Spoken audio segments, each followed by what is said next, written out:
So here we are talking about structures real quick, and we're starting with understanding that this right here is a band joist, and this right here is a rim joist.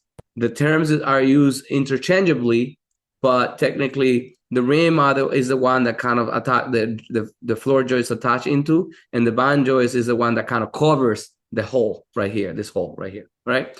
So we're putting some of these guys at 16 inches on center for the purpose of demonstration.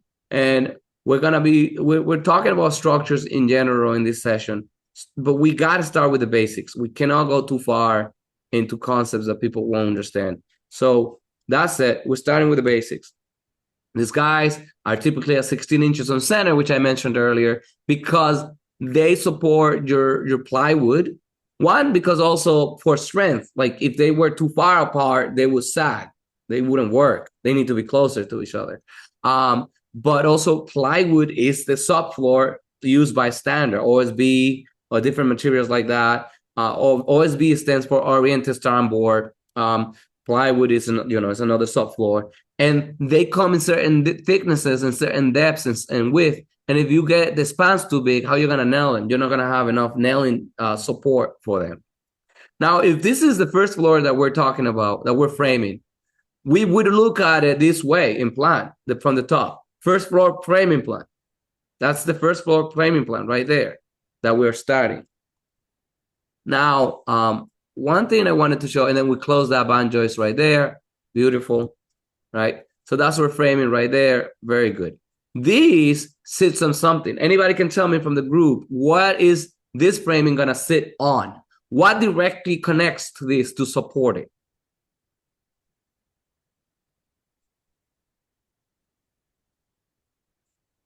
Anybody? Bottom plate. The bottom plate doesn't quite go here. No. No, as per the video that we watched. There's another plate, though, that's called mud plate, right, Jose? Or sole plate. Bottom plate and sole plate are not the same. Motor plate and mud plate are not the same. Is that what you refer to, Felipe? I was referring to the bottom plate. I'm sorry, what? I didn't know the difference with the other plates. Okay. So this framing right here sits on something right here below it. This is our first floor. What it sits on is actually, and I'm gonna very quickly model it. Let me use a C-plane very quickly. And I'm gonna look at this in section essentially so that we can all kind of look at the same thing. So right here, right there, we get the plate that I mentioned is a mud plate or sole plate. There are always two plates, typically two plates, and they're 2x6s. That's how they're made. So in width, they're gonna be 5.5 inches, and then let me delete that. Let me delete that. So I'm gonna do it again because I did something wrong. So let me see if I can do it both of them at once. So 5.5 inches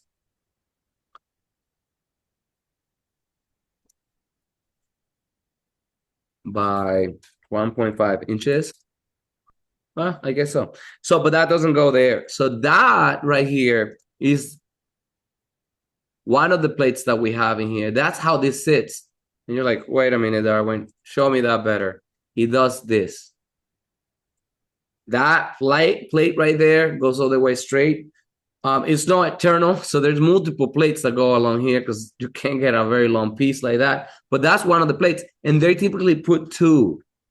One of the reasons that I came up with, I don't know if that's the best one, why they put two is because the thin that goes below here is never really perfect. What's the thin that goes below this one? What's going to go below here? Jose, you're muted. Yeah, no, concrete. Concrete. So concrete, anybody knows how concrete's poured? It's a form that comes in and it's not really that elaborate, it's not perfect. These guys just, throw that concrete in there. And it's not level. It should be plumb, but it's really never plumb. So the wood they can cut so that they can make it level. Because who wants to build a house that's not level? Nobody wants to build a house that's not level, right? So that will be a liability right there. So this guy right here gets caught in certain way. And this guy right here is actually, this particular guy right here is actually pressure treated because it's in direct contact with concrete, with an element, okay? Concrete is porous and absorbs water. It's like a sponge. Concrete is really like a sponge, okay? So this guy is pressure treated. So because it's pressure treated right now, we're gonna color it something different so that you remember that this guy is pressure treated. I don't know if I can change the color of it right here. I try to change the color, but it didn't change. But I promise you, I will change the color of this one so that you guys can see it better. But this guy is pressure treated, and I'm going to apply a color to it very quickly. Make it green, Darwin. Yeah, it's like a greenish. They put something in it, right? So you know what? I'll put a green. He likes a green. All right, so that's that, okay? So this guy right here is pressure treated. Just remember that it is pressure treated. It is true. They look greenish with that. So the next element that comes along here is gonna be our foundation. You know, our foundation typically we make them out of 8 inches, 10 inches, 12 inches. Those are the 3 that we typically do. We've been doing a lot of 12 inches, which we shouldn't be doing just crazily. So that's why I'm doing this class, so that you just some crazily create that thing. But prior to that, just so you know, she mentioned in the video that we watched earlier that I recommend everybody to go to the Floor Architectural Academy thing to watch. She mentioned that there is a little EPDM or some sort of insulating element in here. I'm going to, for the sake of this, extrude a little line this way. And I'll give it a little thickness, but technically that has no thickness because it's like paper, okay? It's like very, very extrude surface. So it's very, very thin. I mean, I'm gonna give it an inch just so that, it's an inch is too much. But I'll move it down. Yeah, it's too much. Let me turn the gumball on and I'll make it. Yeah, there you go. More like that. Cap. And we're gonna move it. So this thing is actually typically like a pink thing. So you know what? We might as well paint it while we're at it. Okay. So actually color. Where did it go? Object, and we're gonna make this guy pink. All right, so that's an insulating component because concrete, you know, in materials, you guys know that there's conduction, right, of energy. And there's some highly conductive or transferable materials like gold, right? Gold transfers energy through it and heat through it very quickly. So wood is on the neutral side. When you go from highly conductive to almost non-conductive, wood is kind of in the middle, okay? So we don't want a material that's kind of in the middle to connect directly with a material that's highly conductive like concrete, and then it's going to create issues for us. So we're going to create our foundation right here, and our foundation is going to be 10 inches in one direction. And typically, it goes down as deep as about 8 feet. It's because of the sizes of the form, 6 feet, 8 feet. Form work comes, the plywood, again, coming into the plywood, the form work. So I'm going to do 8 feet for this one right now. But they were even smaller than that, okay? It went on the positive side, so we're going to move that baby down. Okay, and then comes right down here. And that's our concrete. Now, I always talk to all my students about the fact that there's a critical alignment in here that we got to maintain. Always, the exterior face of your rim joist is going to match the exterior face of your plate, both of them, and it's going to match the exterior face of your concrete.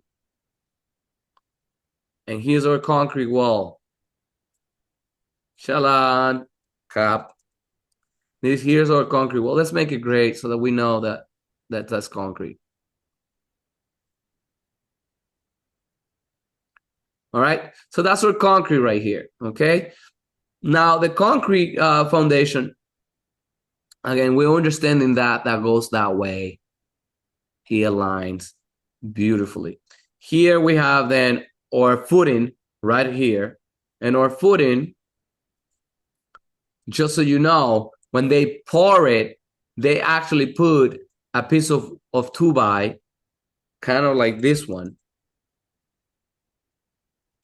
right in the middle of here. And that piece of 2x, try to understand how we're gonna do it. The way that they do it is that I'm gonna make this thing 12 inches. Actually, it's more. So it's 6 inches and 6 inches. I'm gonna exaggerate this thing, guys, for the purpose of this explanation. So 24 inches, 12 inches, 24 inches, and close. What? I did it wrong. My bad.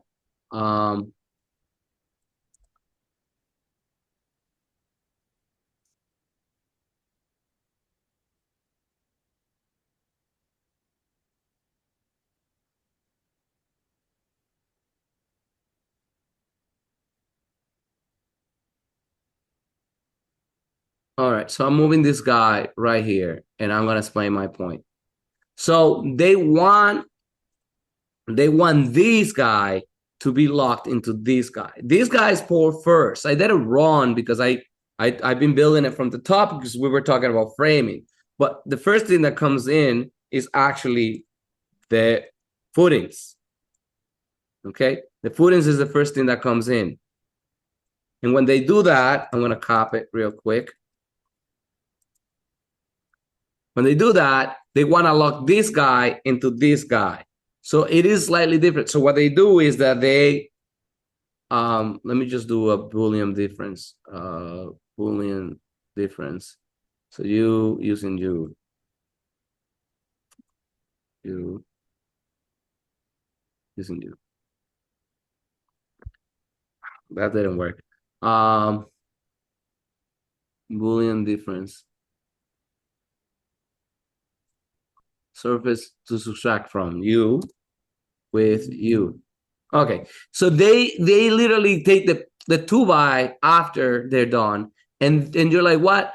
Because this comes first, right? So then they pour this guy, and this guy is essentially gonna do this to lock it all in nice and easy.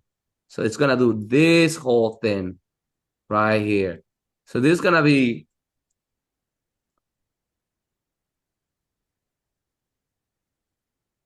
this right here. I'm going to delete this baby so that I can show the point that I'm trying to make. This right here is actually going to look like that, where this guy is locked into, and I'm going to delete this line. You see that they lock it in with a piece of 2x right here. So that's locked in, okay? Now, then you're going to do your slab. This thing comes in, then they put their typically they put some gravel, crushed stone, so that water can percolate through easily and doesn't get into the thing. And they also put there are other elements that we're gonna talk about, but they literally do put another piece like this one, like the pink one. They do it right here often, or they do it at the edge right here where the slab is gonna meet the other piece. Much more often than that, they do it more like this. Again, because this is the outside. We don't want the heat or the cold to be transferring from one side. The heat actually is what moves. Cold doesn't move, right? So then they put their slab, and the slab is typically going to be about 4 inches, 6 inches, something like that. So let's just say in this direction, 4 inches.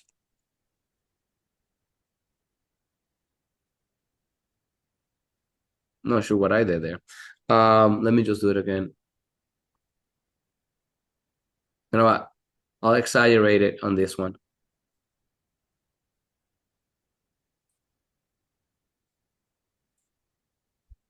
Okay, so I'll exaggerate this baby right now, because it doesn't matter. So plan.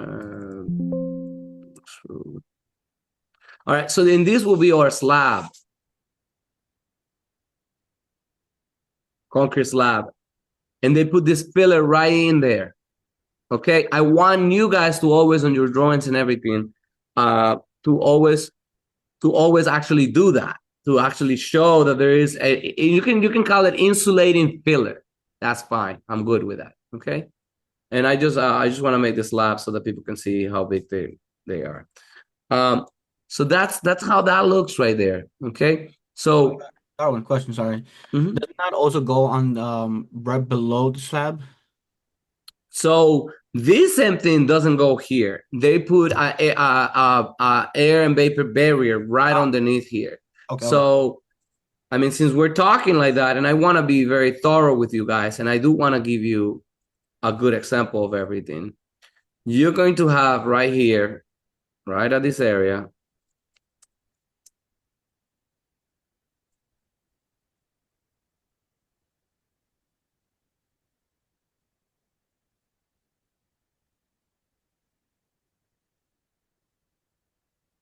you're going to have insulation right here.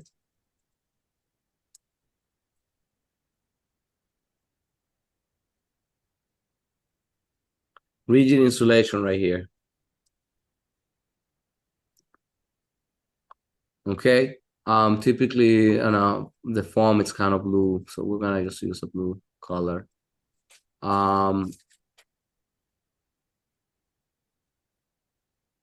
Okay, so you're gonna have insulation there, right in there. Also, right above it, I would say, you're going to have an air vapor barrier. Now it's gonna be right, like two pitch, right there. You're gonna have an air vapor barrier. Okay, very difficult to show.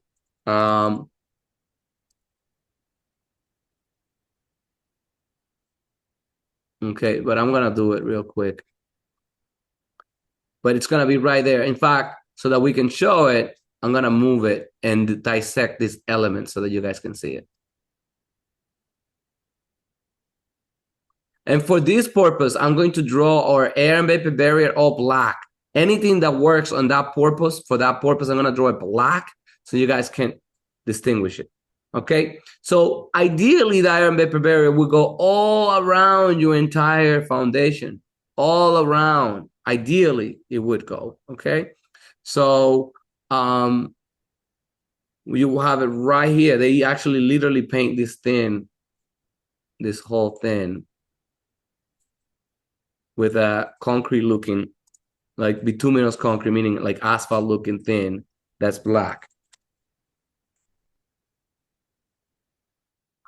Because concrete is porous and does not like water. Water and concrete are very good friends. So they just connect very well. So for the purpose of this, I'm gonna show this guy like that. All right, so that's this guy right here. Okay. So the barrier goes all around, but the insulation just stays at the bottom of the slab. No, you also it goes need all the way too. you also do need insulation. Sorry, let me just grab this guy. You also need this insulation right around this piece. The same way, right there. Ideally, in every design that you guys do, you show insulation that goes all the way to the top. Oh, so it goes all the way to the top. It doesn't stop at grade. No, it shut. Yes, it stops right at that edge, right there, at the edge of grade. Yes. Mm-hmm. Yeah, because that's why we don't see the black above grade. That's why it stays as. Not only because of that, they also stop putting the waterproofing membrane. That's like a waterproofing membrane, the black one. They also do stop at a certain point because water is just not gonna rush like that through it. So they're like, you know what? No. So they paint certain section. They should paint all of it. So when I do inspections to look at, which I do sometimes, to look at foundations, I'm like, look, I want waterproofing all the way through, and I want to know how many coats of that you put in there. Okay. So on this one, I will let's just try to illustrate this very quickly with a real video to look at waterproofing on concrete very quickly. Actually, just photos do the job. Okay, that's what we're talking about. They don't do all the way up here because like by the way, the word that they're trying to prevent too as much as possible is hydrostatic pressure. Hydrostatic pressure is water pressure onto the building. So they put all this thing all around your foundation. You see how the footings also have it? They should have it also around the footings. They should have it all around. The whole thing should be waterproofed. This right here is actually they're putting the air and vapor barrier underneath the slab. Remember how I showed it to you right here? This guy underneath the slab, before they pour the slab, they create that area. And then crushed stone is gonna go all around here. Crushed stone goes around because crushed stone is the water that does heat this wall is gonna go down and then heat the crushed stone, and the capillary action of the crushed stone, because there's voids, right, of air, it's gonna fill it up. And then they put a pipe with perforation, and the pipe that's called French drain transfer all the water wherever you want the water to go, right? So that's that. I mean, and you thought you were taking a structures class today. You're actually going in for the full shenanigans with me today, okay? So that's that. Okay, so we're pretty much done here at the bottom. I don't want to be showing the French drain or any of that stuff. So we can actually put a floor on this thing so that we can walk, okay? So to be able to walk on this, they put a subfloor, and this type of construction is called platform frame construction. Platform frame construction, that's what that's called, because you're literally building a platform, okay? Oh, that one doesn't look so great. Let me go around here and around here. All right. These guys are typically extrude surface. Well, extrude curve. I keep doing this. They're about 3/4 of an inch. Okay. This thing right here. And that's your plywood right here. So that's it. I'm going to start coloring all of my wood differently so that you guys know that that's a different material that's going on in here. I'll do the gold on this one. Okay. So all of these guys are wood, regular wood. Even the plywood is also wood. And these guys all look like that. Let's just match this guy. And let's just match this guy. And let's make sure this guy also doesn't.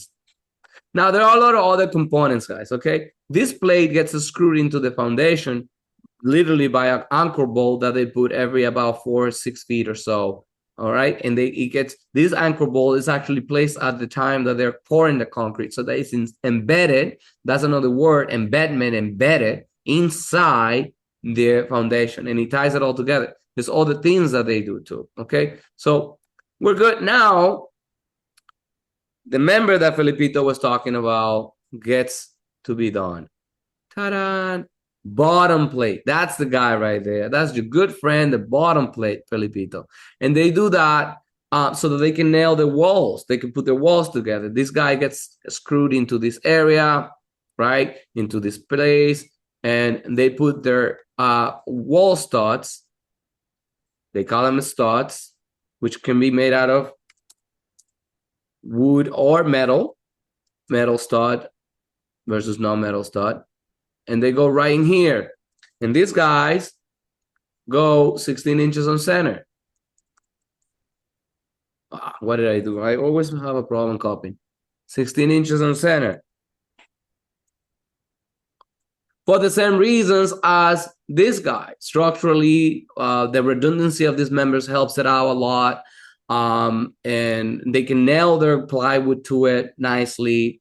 And the wall's not gonna be whimsical, right? Not funny, right? So it's gonna be very sturdy.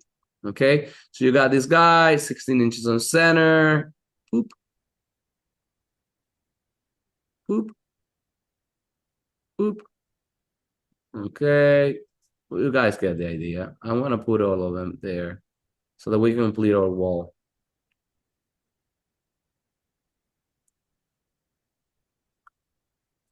Okay, so this is platform frame because they literally build a platform. These guys are typically about 8 feet 2 or so. 8 feet, I mean, no 8 feet 2, 8 feet also.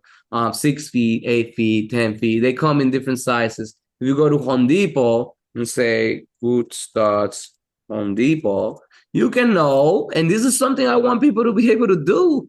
Like, I don't want to have to tell you what the sizes of lumber are. Just go online and check them out. What size do they come into, right? So they come 2 inches by 4 inches, which is not true, by 96 inches. Okay, 2 by 4, 2 by 4, 96 inches. So those are standard sizes that they use. 104, 8 feet. Then they get into 8 feet, which is kind of what I see. Okay, so then, you're building this thing. It looks awesome. It's great. Well, you're gonna need to put a sheathing, which is the member. This is what that's called, the member that will go outside where you're, and we're gonna rotate it, of course, 90 degrees, where you attach your siding or your finish to it. These guys have different purposes, and by the way, this guy doesn't just go there. And I'm gonna paint it another color real quick because I want to. What? It changed all of them. All right, I just want to change this material. So this material. Okay, I'll make it brown. Okay. So this guy right here is our sheathing. We typically use something called zip system more often than not because it comes with another element that's an air and vapor barrier, which is the green thing that you see. Okay, this is the new alternative, the zip system, to or Tyvek papers that we used to see. But these guys are cheaper. The OSB and the plywood, this OSB is cheaper than the other one. So they sometimes don't want to buy that one. Okay, so this is cheaper. We do like the zip system the most here, Flow. We enjoy it very much. We're not getting paid by them. We just don't trust this guy nailing this thing correctly so the water doesn't get in it, and then taping the seams correctly. And this, they still have to tape the seams. You see the seams? Because there's no infinite anything, right? So they have sizes that come in, and they stagger them. You see how they stagger them? If you go to a site and you see that the seams are all aligned at the same place, that's wrong. This guy looks wrong right here. Just so you know. Question. I never understood why. Why they stagger them? Yeah. And the siding also. Why is siding staggered? It's gonna be the same answer. So let me just see if I find someone that can actually explain it. It's for water purposes. So the water steps around instead of going right through something. Okay, that's one main reason. Also, a big seam that's long gets weaker and it's easier to break. Smaller seams and a smaller amount, it's stronger. So you don't have a big seam that's going to be, oh boy, if that breaks, the whole thing's going to break. Your entire house is going to get water right through it. But if it is a little one that breaks, well, that's easy to isolate and say, you know what, it was that piece that has a water leakage. Okay. Why is staggered? Tyvek seams. I just want to see. Well, this guy shows how they install it.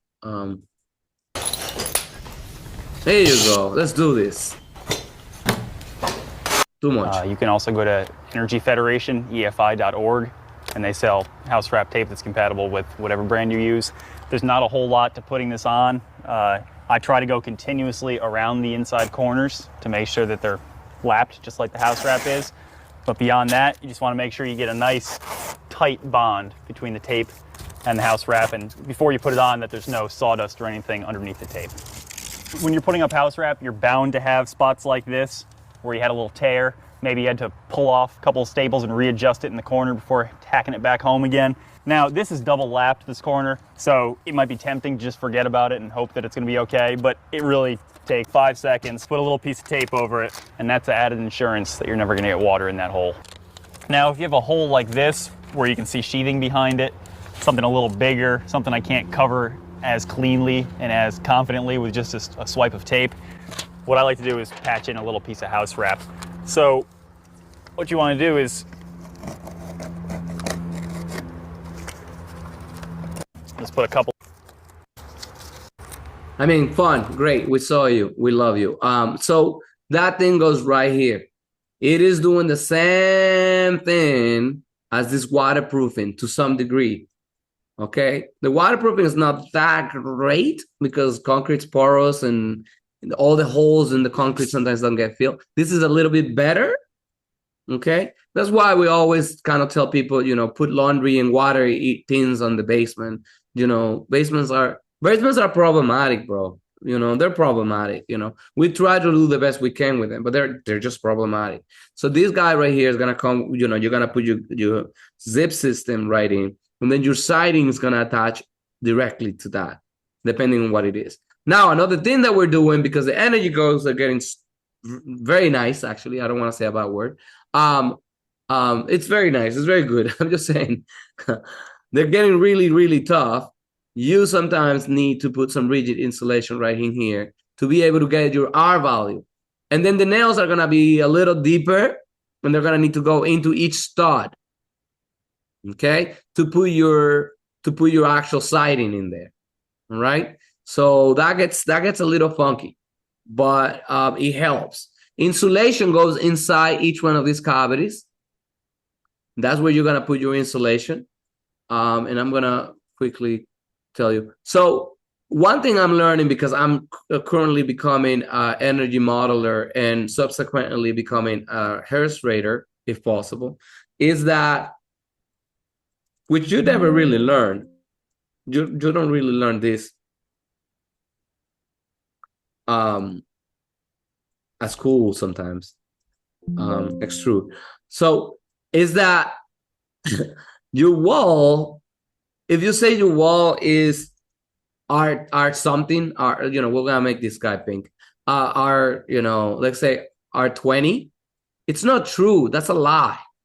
Your wall's not gonna be R20, because at the end of the day, when you look at this, I'm gonna duplicate this material. Your wall has a bunch of wood, so it's not always gonna be insulated at the R value of the insulation. So technically, if you want to be thorough on this, it is an average. It's going to be an average of all of these other components. I don't know, it doesn't change much. But this is where your insulation goes in. And if your insulation is like squished in very tight and doesn't quite fit, oh boy, you're not going to get any value, because the insulation benefits from a lot of things, including the air, including a lot of stuff, because air has our value, to be honest. So, you know, so then you get into trouble, because that's not. I'm gonna undo this one. So that's where your insulation goes. Okay. Then you once you insulate and pass inspections, you put your gypsum wallboard right on the face of this guy right here. From here to here.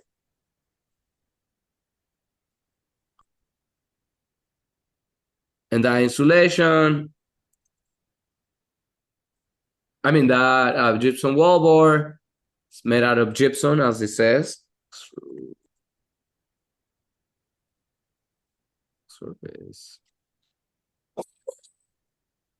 All right, it's 1/2 inch. Okay, 1/2 inch. For single and two family, 1/2 inch. 5/8 of an inch for multifamily. Okay. Then your flooring goes right in. Jose Plates can tell us everything about flooring, but your flooring goes right after this. Ideally, once everything is painted and ready, the house should be all done.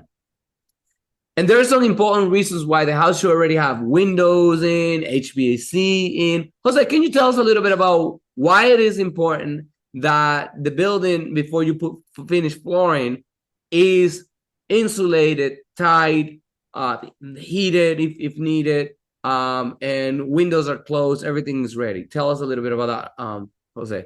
Well, for the same reason why, the flooring and the walls have to be insulated because of if it's too cold, the wood's gonna bend. If it's too hot, it's gonna expand. And when you put it in, it's not gonna have enough like it's not gonna be its true form. So when it gets cold again, it's gonna shrink too much, it's gonna mess everything up, and it's basically treating the wood properly. Because if you, like I said, if you put it in when it's too hot, it's a problem. If you put it in too cold, it's a problem.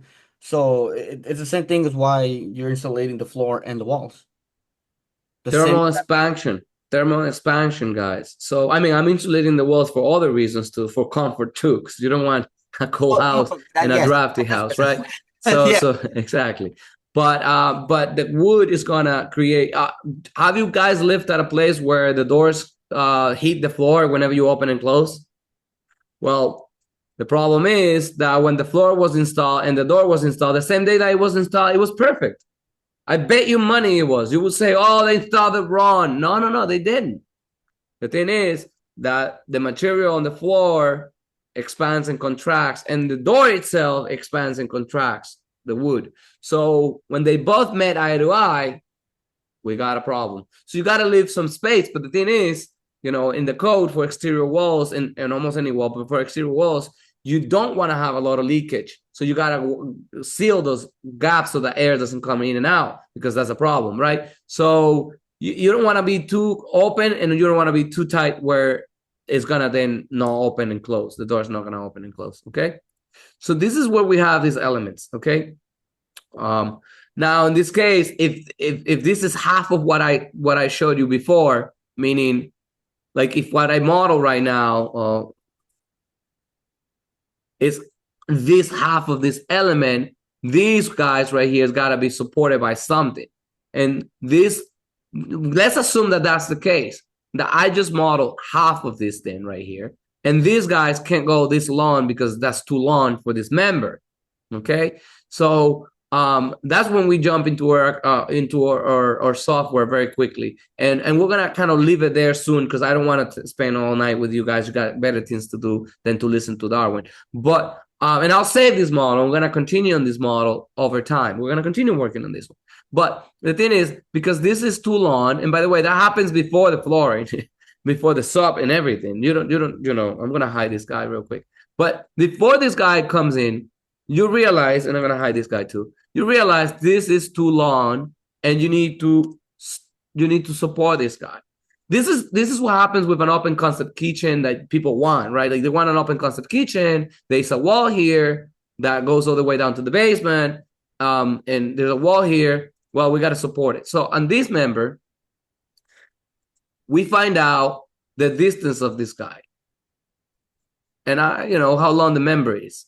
So this guy is 15 feet, and it is made out of 2x10s. Well, first things first, let's make sure a 2x10 can actually go 15 feet. How do you know that? You come into your members right here, floor joist on the software. Span 15 feet. The loads are put in there by the software because it uses the code, the building code. 40 pounds per square foot for live, 15 pounds per square foot for dead, 16 inches on center. All of that sounds good. Solid zone, which is the basic member that we put in, 2x10. There's different grades. I always use select structural. And we go equals. Yeah, it passes by 12.5%. It's okay. There's not a lot of room for error. But remember, this member, because that's another thing people don't understand in here flow design. A lot of people don't understand, and that's why I'm doing this class. This member alone can span by 12%, 15 feet. Beautiful. But what goes on top of this member? The plywood. Do you think that tying these guys together with plywood will make it stronger? Anybody? Just out of your mind. Do you think it will make it stronger? Jose saying no, Felipe saying no, and you both are wrong. Connecting these guys right here, all of them together with the plywood we make it really strong, much stronger than what it would be without it, because they are all acting as one member. It's no longer the strength of one at 16 inches in center. It's actually the strength of all of them to some degree working together. So when you go into the software, it says glued and screwed plywood, 3/4 of an inch. If you click that button right there, it went up by 64% to 64%. Now he tells me. Okay? All right? So if you're telling it that it's going to be 3/4 of an inch and it's going to be done that way, it's going to help it. Another member that's going to help it that I want you to know. I did a video recently where I think Natalie was looking at it, where these guys had some member that were crisscrossing around here. I don't know if you guys saw it, or if you guys have ever seen it, but some weird pieces of wood were going from here. Let me see if I can find it. Here you go. Trying to get in there. Like, get in there. Come on. Here you go. Extrude, curve, I don't know, 4 inches. So they were going in here. You know what? I'm gonna offset both ways. Offset both ways. 1 inch. 1 inch. Dude, offset surface this guy both ways 1 inch. All right. Well, we got really thick. The long story short is that if you put, yeah, that's too much. It's too much. It went 1 inch in both directions. But if you have this cross bracing right here, you have a tool on our software that says bracing applied to bottom of joist. If you apply that, well, it didn't help that much, but it does help. So it does help. It does help. Okay. In this case, it didn't help that much, but it should help. I don't know why it doesn't show it. But that's a member that you all should be showing these guys. All of you should be showing these guys. Let me just do this planar surface again. I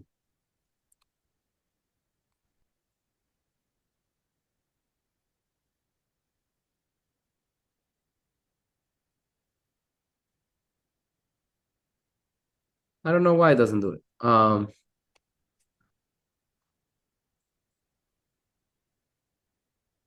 Oh, it's already a planar, my bad. So we're gonna do 0.5 of an inch. Okay, so that looks a little bit more realistic. And then we're gonna copy this guy like that, I guess. It's not like that. That's wrong. Come on, dog. You know better. Okay. All right. So that cross bracing, if you apply it, I'm gonna group this guy so that I can use it. Group it. All right. So if you do that around these guys right here at certain distances, it helps it. It helps it a ton. Okay. So that's one thing here that you have that choice, and a lot of people don't know, but here it is. But you know, this is going to specify, but you know what? On your drawings, you got to tell it. I mean, that gets into means and methods, guys. It gets into means and methods, which is something that we want to be careful with. But you got to tell it, at least tell it, ask for report, and you're going to print this report. Ensure to do ask for report. You're going to do a report of this. All right, so we got our joists, and they can actually go even more than 15 feet if you glue it. Well, a lot of people don't know that, okay? Now, if you're going to put a kitchen right above that floor, I want you to think about this. It's 64%, but hey, a big waterfall with granite, quartz in each corner. Think about that a little bit and say, you know what? You know, if it's 12%, it likely will fail because it's a kitchen that's going to be above it. If it's a bathroom. So think about the most heavy areas of a house, kitchens and bathrooms. Why? They have tile. Often kitchens are made with tile, and often the granite too and the stone, and often bathrooms have tile. So they're very heavy, okay? So that's that, okay? So we're understanding that, but you know what? Well, let's assume that this actually doesn't work, that this guy right here Well, it passes, but you wouldn't want it to be any longer, right? You don't want it to be any longer. So what are we going to do? We're going to size a member right here that's going to go in the opposite direction. Planar surface, let's do that. So what member are we going to put in here? Well, I'm going to play a little game with you guys. A little confusing game for some of you, but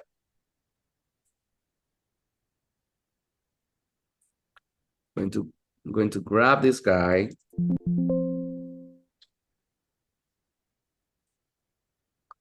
I'm going to grab this guy and I'm going to mirror it in this direction so that we can actually explain the process a little bit better.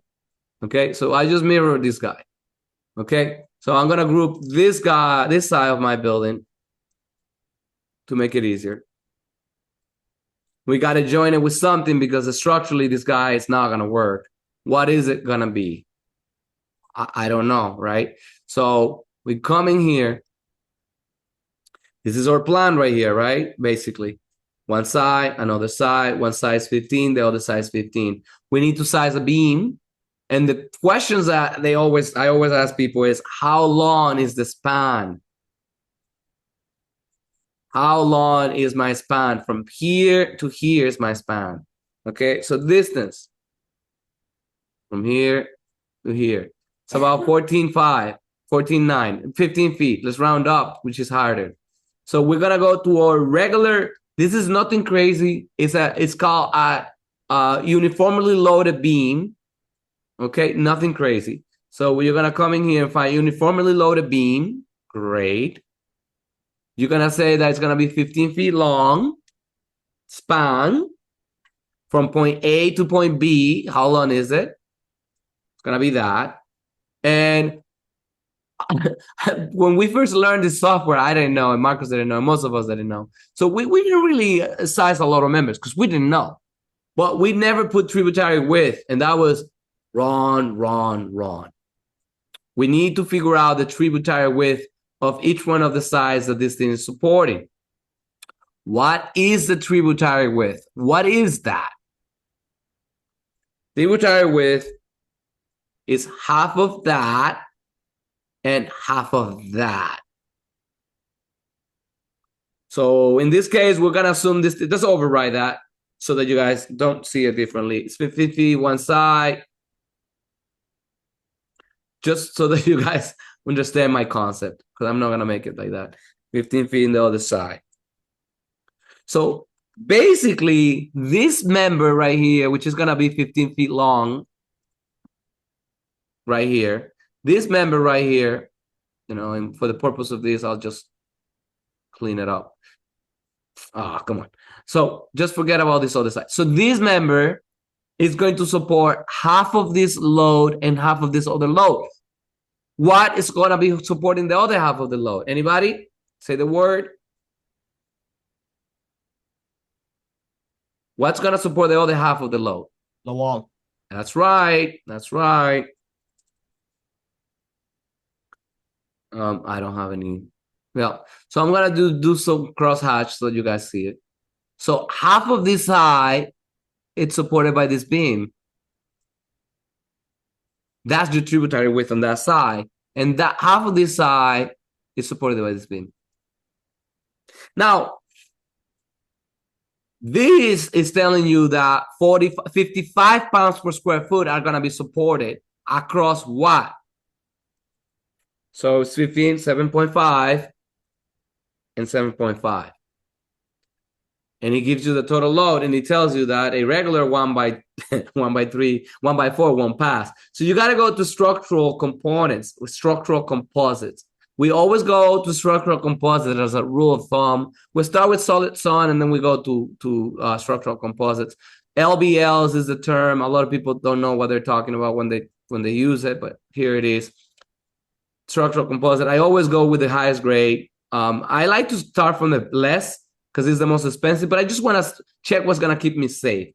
This represents how many layers of them. How many of them? So when you see one big beam, don't say, oh, that's one LBL. No. It may actually have 5 of them. They're just glued together and screwed together. That sounds funny, screw together. But yeah, so that's that. So in this case, let's say I'm going to start with 3, 1 3/4 by 11 7/8. And let's see if they pass. They do pass by 12%. That doesn't pass my sniff test. I would want something a little bit more than that. But for now, I want to use this one. It passes by 12.6%. You know what? Let's use that one for now. So what does that actually look like? By the way, this 7.5 and 7.5 is the load that's going to be supported across this loads. So let me try to explain it to you. So 40 plus 15, 40 plus 15 is your pounds per square foot. So if you select this area and you say that this area is actually 97.8 square feet, you multiply that 97 times 55, and it tells you the load that you're going to do. Actually, you divide it. I think you divide it. 97. Here it is. I'm teaching structures and I'm getting confused. But the point is, that's your pounds per square foot. And I think I was doing it right. So 97 times 55. So it gives you that, and then times 2. This gives you the pounds per square foot that entire beam is going to be supporting, 10,670 pounds per square foot. Okay? I think it's actually divided, but we're going to test it right now real quick, okay? So how do we know that? We're gonna go into our preview of our diagram with the stress values, and it tells you the stress values that they can support. By the way, right here, stress values, it shows you what each one of these guys should be able to support, the moments and things like that. You know, pretty cool stuff, okay? The free body diagram of the loads, how they work, beautiful stuff. The loading diagram right here, which it shows you that it's distributor load. W is distributor load. There's point loads and distributor loads. This is a distributor load, okay? And that's that. Here it tells you the loads. What did I say the loads were in my math? 10,000. Okay. 10,670 was our load for that area. Here's our total load in one side, and here's our total load in the other. It's actually more. But guess what? Remember I overwrote my dimensions and I didn't actually do a 15 feet span? So my area on my sketch is wrong, but my math in my process is correct. Does it make any sense? Everybody get it?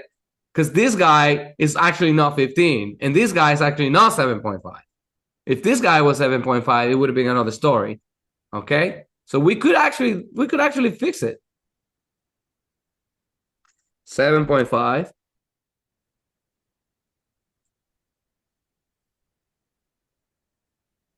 And 7.5. So my area is going to be 112.5, which is 113. 113 times 2, because it's 2 of them, times 40 plus 55. 55. Hey! Ching, ching, ching, ching, ching. So this is what it means, guys. This is our loads on this element. Pounds per square foot. 12,000 pounds are on that beam. So when people are like, oh, I think it's a lot of load. Now, that's using the factor. You're like, Darwin, you're scaring me right now with structures. I don't want to touch structures ever in my life. No. That's the point of the class. So this 40 is counting for a regular floor, some walls in there that are not really load bearing or anything like that. It's already counting for all of these members. It's already counting for that. It's already counting for the dead load of the material itself. It's already counting for all that stuff. And on top of that, right here, it's counting from so allowables, meaning the numbers you see, 12.6 here, it's really not accurate because they actually allow for more. This is actually stronger. Does that make sense? Anybody get it? Yeah? No? Okay. All right. So we're gonna wrap it up soon, promise. So let me show you real quick what that looks like into our model. All right. So right now, the way that we like to do it is that by the way, the size of the member is 3 members, 1 3/4 by 11 7/8. That's the true size. That is the true size.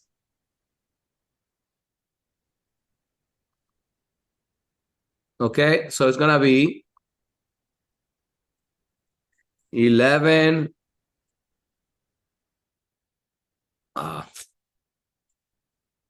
Let me see if I'm gonna do it. 11 7/8. I always have a hard time with that. So I'm gonna have to. I always have a hard time making 11 7/8 like in decimal points. 11 point. I don't know. It's not 0.5. It's a little bit bigger than that. It's almost 12. So let's just put something like that. It's okay. Let's just call it 12. Okay, we're gonna call it 12 inches for now. Do not do that at home. But they have their own size, 11 7/8. It's just I have a hard time drawing that on this, typing it, 11.5. Right, so we go here, and it is 1 3/4. Isn't that what it said? 1 3/4, 1.75 inches. I can do that one. And then we go up, and we close that guy. That's one of them. Okay, that's actually one of them. It's gonna go all the way there. Copy. It's weird. That's funny. Oh yeah, there's something weird. There's something weird. Oh, there's something weird. So let me just do it again.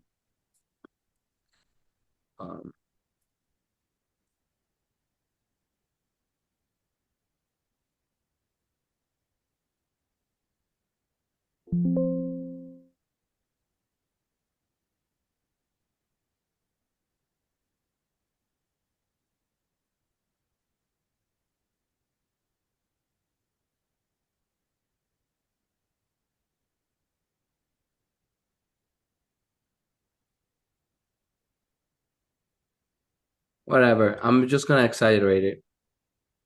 It's not helping me. I don't wanna keep you here, guys, for too long. Oh, my apologies.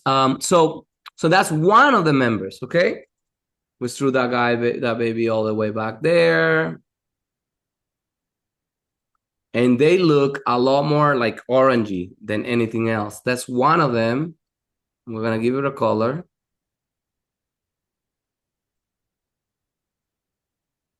That one. Okay, and there are 3 of them. They come this way. 1 and 2 and 3.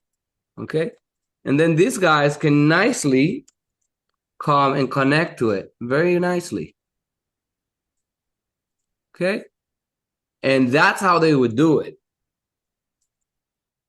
And then we have our plywood right here, which then is gonna also be right here. Well, not like that. Okay.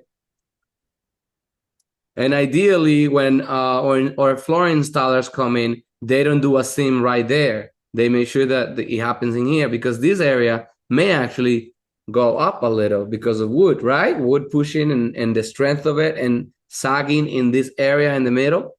So this is how our LBL looks, but we're not done. Our LBL needs to be supported at the edges. It can't just fly like that. It needs a column. So how do we get the column? We go to our software and we find columns, and we're gonna size a column. Now the software is gonna want us to save, because we haven't saved this project, and it's not gonna wanna know anything. So I'm gonna just save this thing and say structural class 1. Okay, so that column, just so you know, needs to be loaded. It doesn't come loaded. You got to come in here into actual load, and you got to load it. If you don't see any loads, it's because you haven't saved them. So you come in here save each one of them. And load tracking is a new tool that we have access to that's going to make your life way easier. So you come in here and load it and pick one of the points, whichever you like. It doesn't matter. It's going to be the same. Boom. That column now, it's loaded. The one on the design that we're using doesn't work. So you could actually go to Solid Sun if you want to, which I wouldn't recommend. But I do 5 1/4 by 5 1/4, and it will do it. No problem. By 70-something%. Okay? You could actually design it out of studs too, by the way, and things like that. There's some funny things in here. I want people to play with this stuff. I really do. I want people to start messing with this stuff. You know, you can never really break it. If you break it, we uninstall it, install it back in. All right, it's no big deal. Okay, so but this one passes, and this is an LVL that's 5 1/4 by 5 1/4. So how is that going to work? So you know what? For the purpose of this exercise, I'm going to connect all of these guys right here. Okay, so that we can have our nice structure coming together very nicely. And we're gonna put right here our column coming down. Okay, so I'm gonna come right here. You know what? I'm gonna use the same plane right here. Nope, not that plane. This plane. And we're gonna come in here and do our 5 1/2 by 5 1/2 column. So it's 5 1/2, 5.5. Actually, 5.25. This one's okay, and that's enough. We can just go down, and then we're gonna extrude that guy 5.25 inches. This is what our column looks like.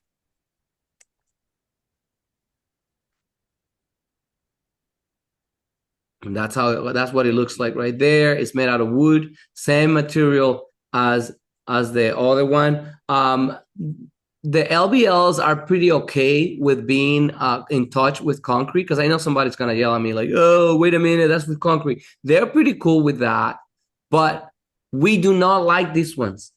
What do we like on the basement, Jose, when we do instructional members? Steel. There you go. There you go. So what do I want you to do? Yes, I showed you how to size that guy, but we don't like those because those still is wood going all the way to concrete slab. We don't want wood in touch with a concrete slab. Okay.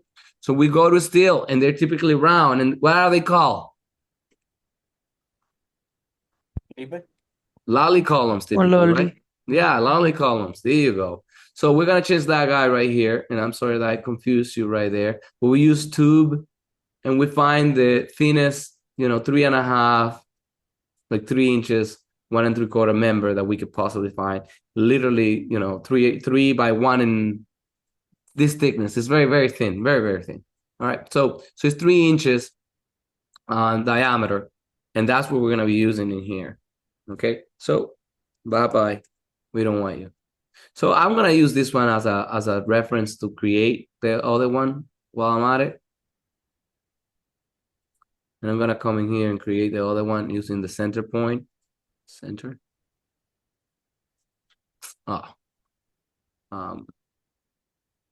3 inches. So let me see. Oh, well, 1.5 inches. That's actually 3 inches right there. And you're like, Darwin, but that member, it's so small. Hey, don't discriminate. So it's not a problem because this is steel. And the way that they're gonna do it, guys, is that this thing doesn't just connect, because I one thing I complain to everybody about is like, well, this LVL is floating. It's basically floating, right? Well, what they do with steel is that they create a little plate, and they actually weld it together.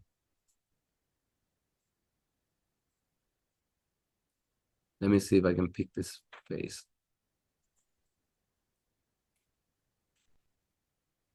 I don't know. So they weld it together right here. This thing is having some issues. But you know what? It's okay. I'll do that. All right. It's a little metal plate right here.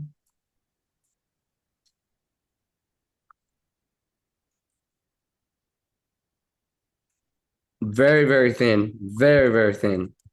Really, very, very thin. And they weld it together with the column, and it helps it support all this load. Okay. Then what comes next? Well, this guy doesn't go on the ground like that. Nope, it needs footings. We typically do 24 by 24 members. Let me just pick the ground as a plane. 24 inches by 24 inches.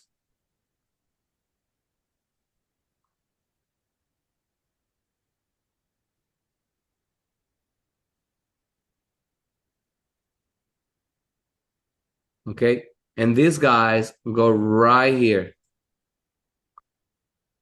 Align, obviously, with your column.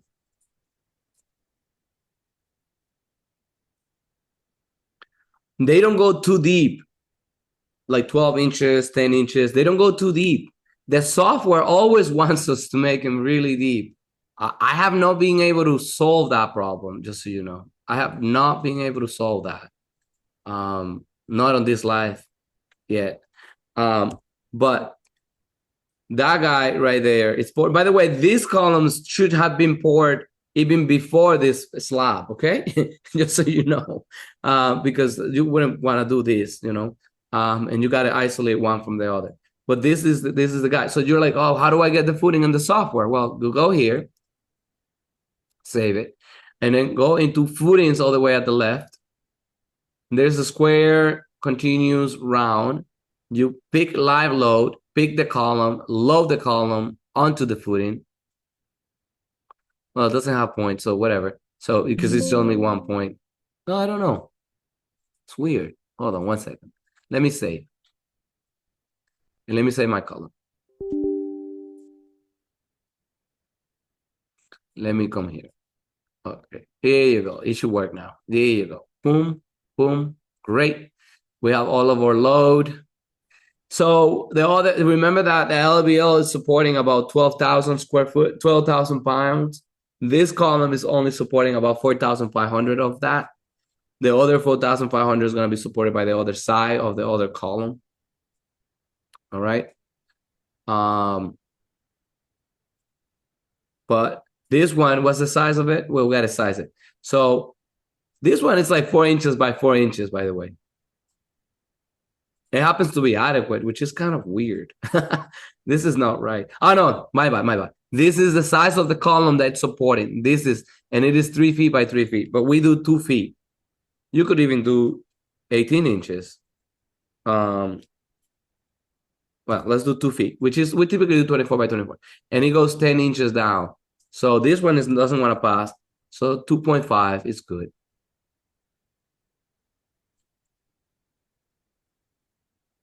Okay, and so that's that. So this is your column. It has a plate all around it. The column width is this one. He tells you all the specifics of that, and it's already been loaded. And you have your column right here, and you are pretty much done on that sense. You grab that same one, if it is good.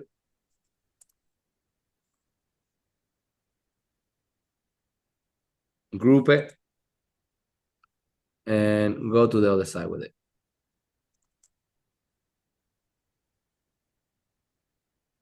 Okay. And yeah, ensure that it does touch the piece and it does have the plate. Sorry, I didn't group it correctly because I didn't group this member right here with this member right here and this member right here.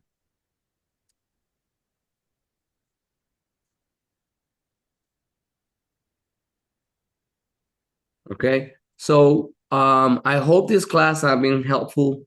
I hope everybody had a good time with this initial session on structures. I had to build a model to be able to explain all of these concepts so that you guys can all understand generally how this thing works. As you guys know, this could actually be replicated up and we can create all the floors, and that's how it works. And we're gonna do that on our next session, and we're gonna size cantilever beams. cantilever areas with balconies.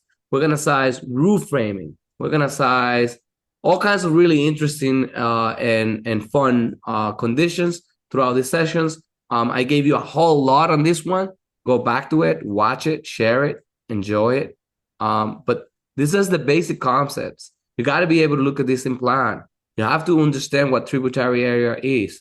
You have to understand how to look at it, right? The framing plan essentially is hiding those members and showing this thing down. And if you were going to show a framing plan of the basement, you will see this column, the basement, these footings, and you will also see the dash line of the beam, because that's what we always focus on, showing those main big elements on the plan. I hope that this has been helpful. I hope everybody enjoys it. We're going to get more into other details and aspects of structures. This class is only about structures, but you have to understand all of these other elements so that you know where structure goes in relationship to the rest. Thank you so much. Like, share, and subscribe. We'll see you on the next one.